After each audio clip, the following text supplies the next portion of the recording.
Yeah, they hit the ground every time. I do that all the time, and never see one turn around and go back the other way. It seems that when things are on a downward course, they just continue all the way down to the bottom.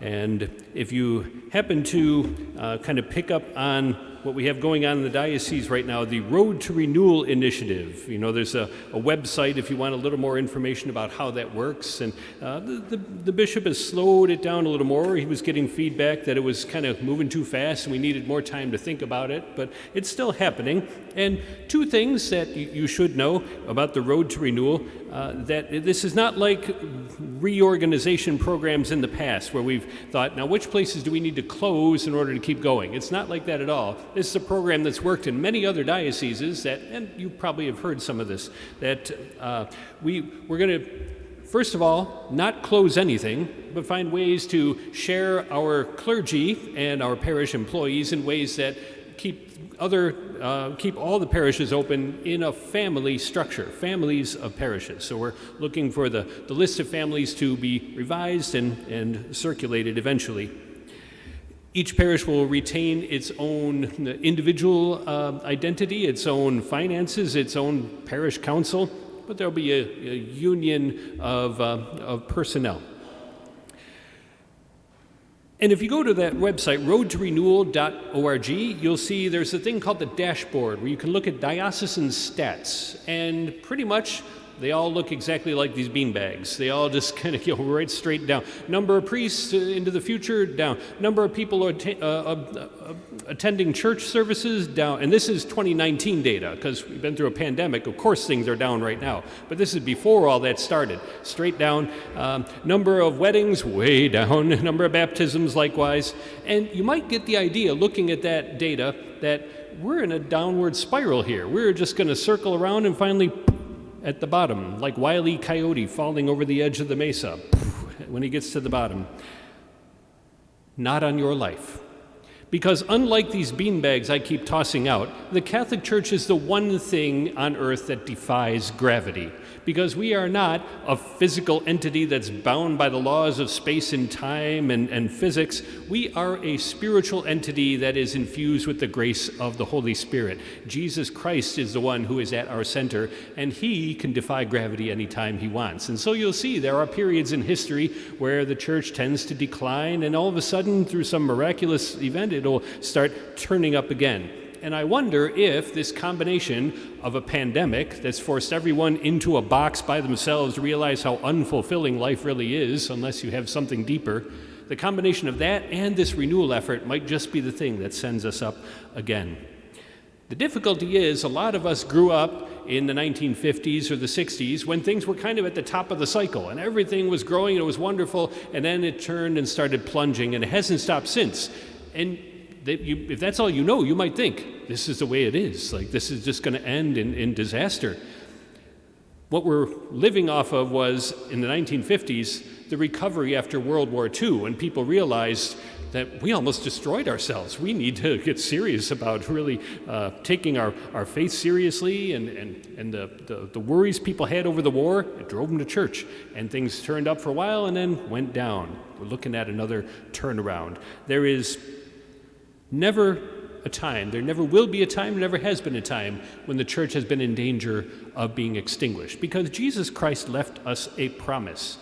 And I know I've preached about this before, because I preach about it everywhere I go, and I hope you can recite this chapter and verse. Matthew 16:18, the Gospel of Matthew, chapter 16, verse 18, where he says to Simon, his apostle, "You are Peter," renames him. Peter, Petros in Greek, means rock. So you are now the rock, and on this rock I will build my church. The gates of the netherworld will not prevail against it. Several crucial things there for us. It's a huge verse as Catholics, because it's all the stuff people throw at us all the time. What do you mean? What is it? We got to get rid of this church. People just got to be free. It's you and the Lord in your Bible, and that's all you need.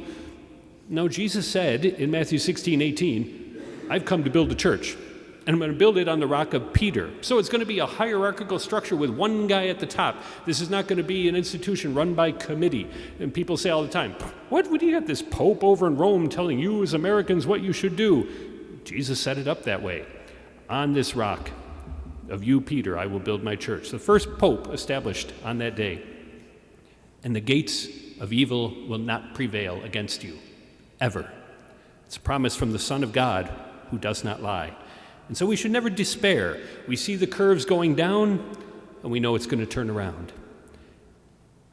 If I didn't believe that, I'd have a hard time getting to sleep at night as a vocation director, because a number of priests have been going down forever, and it's a hard sell to get that curve to turn around. Oh, we get good guys, believe me. Some of the guys in the seminary right now, and my phone's ringing. I'm talking to guys, not a ton of them, but enough of them, and they're rock-solid dudes that want to serve the church. They're beautiful men.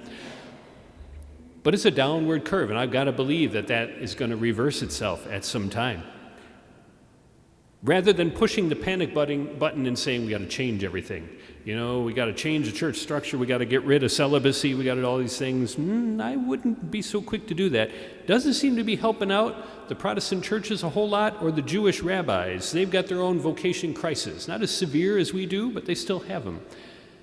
I think the problem in our society is a lack of volunteerism. Have you noticed every fire hall around is desperate to get new volunteers? We need more guys, we need more volunteers, more women to join. It just seems like our society does not encourage people to lay down their lives for others.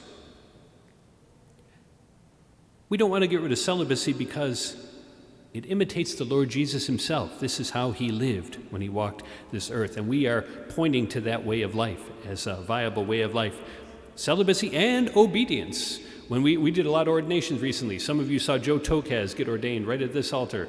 Greg Gullen was ordained just a little while ago. We ordained 4 priests 3 or 4 weeks ago. It's been a really good year for us this year. And you took a vow of obedience, right, Deacon Greg? To Bishop Michael Fisher and his successors. Somebody you don't even know one day is going to come in and tell you what to do. Me too. How can you take a vow like that? And then for the 4 guys ordained priests to put celibacy on top of that. Father, no wonder you have a recruiting problem. Yeah, but then I read our second reading, St. Paul's letter to the Corinthians, 2 Corinthians chapter 12. 3 times I begged the Lord that this might leave me, but he said, my grace is sufficient for you. My power is made perfect in weakness. That's where we dig deep. When things get difficult as a church, as clergy, we dig down to the rock that is Christ, and that's where we root ourselves, and we can endure anything.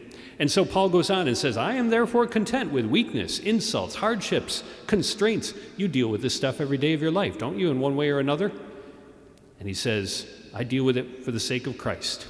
When I am weak, I am strong. This is how you get through all these challenges that face you. It's great to have this long weekend, but we know we got to go back to work, and some of these things await us when we get back to the office.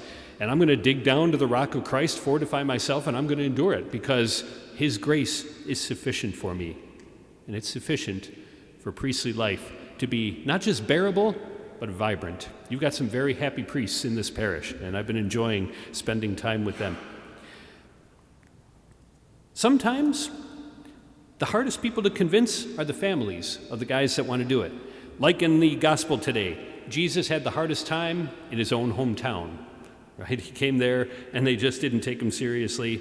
And sometimes guys that want to think about the priesthood, young women that might be thinking about the religious life, joining to become a religious sister, they might get a lot of support from their parish, from the community, but their parents are hesitant to really endorse it.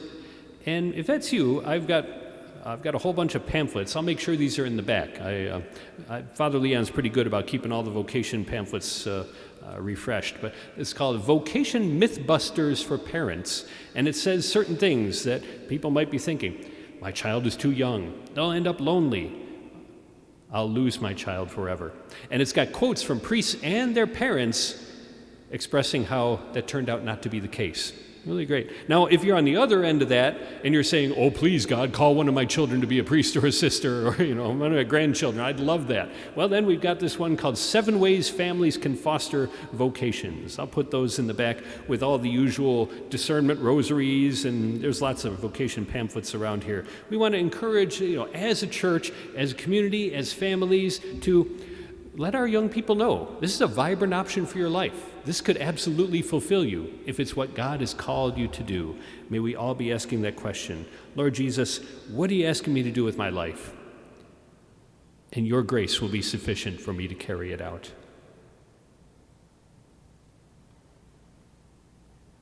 Together,